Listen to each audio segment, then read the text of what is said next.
Marge?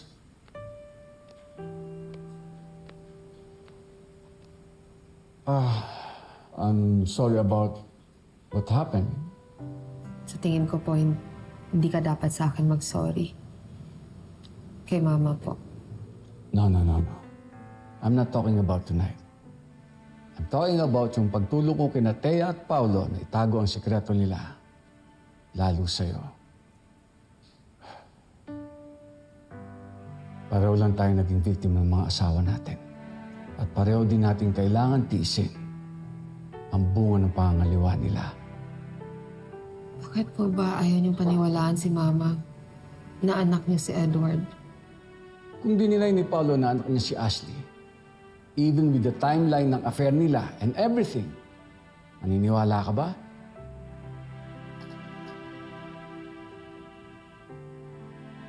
Alam na alam ko ang pakiramdam ng naiputan sa ulo. That's why I shouldn't have hidden the truth from you. But you know me.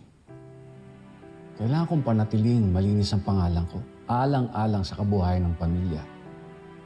It's why I let Edward be Ashley's father at ako naman ang tumayong ama ni Edward. Naiintindihan ko po yun. Masakit ho ang ginawa sa akin ni Paolo. Kaya alam kong masakit din ang ginawa ng asawa niya sa'yo. Pero sina Edward at Ashley, inosente lang ho sila.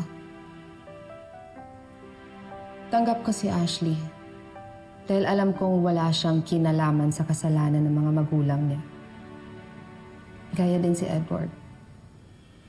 Si Ashley at si Edward, wala silang ginawang kasalanan. Naging anak lang sila.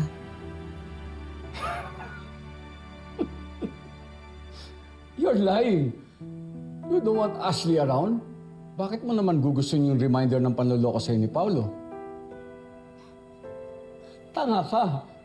Kung gugustuhin mo yung batang yon, beyond their use for Jasmine's health, Hindi ho ganun ang tingin ko kay Ashley. I believe she deserves to be loved and accepted. Also, Edward. Pareho tayong pinagdadaanan. Pero huwag kayong magkamaling isipin na pareho tayong nararamdaman. Excuse me.